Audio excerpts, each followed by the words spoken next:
Welcome to the Northwest Podcast with Tana Sieber. We'll chat about how to navigate building a creative business, the technical side of marketing and photography, and just have fun learning together. Don't forget to share this episode with a friend who can relate so we can build a community of ambitious creatives together. Visit the links listed in the show notes to connect with me, Tanis. I'd love to hear your feedback on this episode and any suggestions you have on future topics. Let's get started.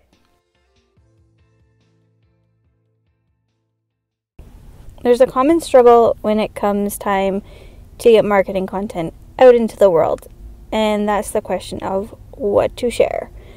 How much personal stuff is too much, but how much sales content is too boring? There's a simple solution to this, and it's called the rule of thirds. It's a simple fundamental of marketing that dates back to the early days of social media marketing. If you implement it into your strategy, everything can look like madness, because honestly, that's real life most of the time anyway, but there will be a method to the madness. There are 3 categories of content, and you should be posting each of them equally. If something doesn't fit into one of these categories, it probably shouldn't be posted. It's really as simple as that. So the 3 categories in the rule of thirds are 1, introduce, 2, inform, and 3, sell. Alright, let's break this down.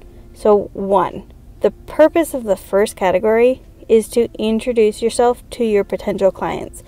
Give them insight into who they will be working with when they hire you, who will they be talking to on the phone, and who will be answering their DMs. Show your personality and make them love you. You'll see formal Meet the Maker posts on Instagram with 7 fun facts or something. Those can be fun if they're done well and not often, but that's not what I'm referring to here. Your introduce content can be any interpretation of giving your followers a look at you as a person. Or if you have a team, give them a peek into the company culture and each cool person you work with. Often I'll be DMing a business and I don't actually know anyone's name or who I'm messaging. It's odd and it's impossible to take that conversation anywhere. Apparently about 80% of people who hire you will do so because they liked your personality and how you communicate, not because of your skills or your experience. And before you roll your eyes at that, think about this. If you were faced with choosing between 2 photographers who had the exact same style and the same rates, you would choose the one you already know you'll get along with. Whatever your personal brand is, flaunt it.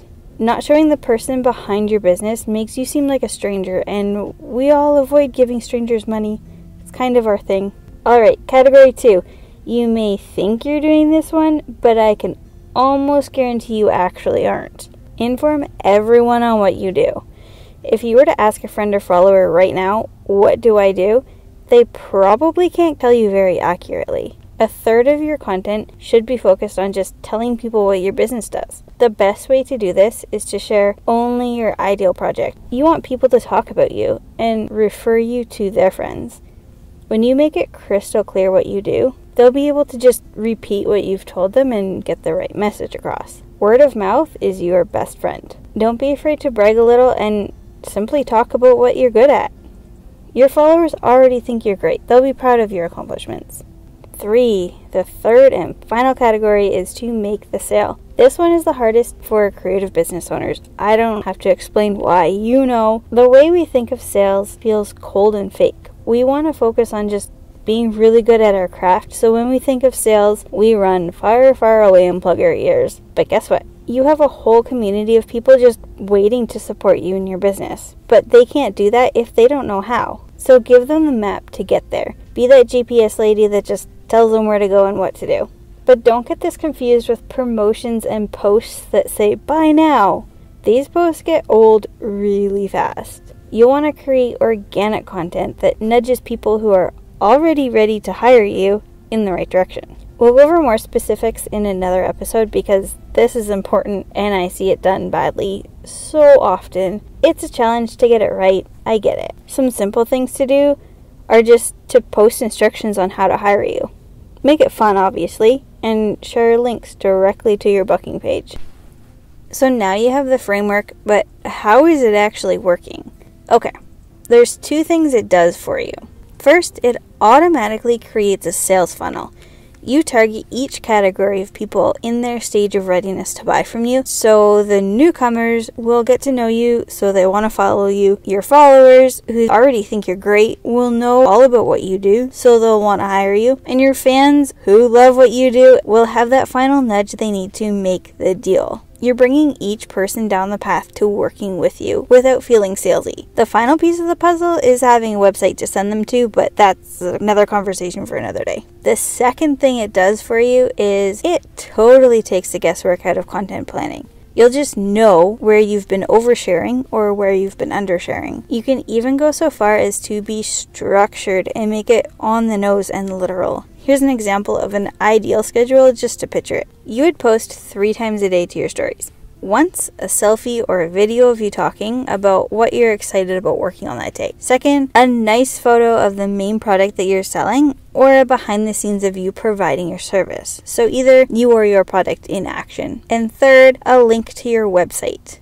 It doesn't have to be directly to your sales page, just something relevant to what your other 2 stories were about. And for your feed posts, I won't tell you how often to post because you'll hate me when it's not what you want to hear. But here's just an example. Let's say you post on your feed 3 times a week. If you want to get really structured, you could, for example, post your introduce post on Monday, your inform post on Wednesday, and your sell post on Friday. So those are some tips on what to post. But what should you avoid? Well, here's 3 things that I recommend avoiding. First, do not ask the question, what do you want to see from me? Just share your stuff and pay attention to what people care about. Besides, you should be doing what you want to do. It is your business. Second, avoid telling your followers, I'm so busy, please respect my time. If you're posting consistently using the rule of thirds and getting your content out there, people will get it. You will look busy. They'll understand. And third, don't justify your prices by saying, pay me because my bills and accountant are so expensive. No one wants to pay your bills. They want to support you in your hard work and your cool business, so just show them how to support you. Alright, here's a recap. Use the rule of thirds to divide your content into 3 categories. 1, to introduce yourself to potential clients so they know what you're about. 1, to inform your potential clients about what you do because no one knows unless you keep telling them. And finally, 1, to make a sale to your customers that are ready to buy. Give them that little nudge toward the add to cart button. Let me know if you have any questions about the rule of thirds and we can dive deeper in another episode. There's so many fun ways to customize it to your unique personality, your unique business, and your sales funnel. Thanks for listening.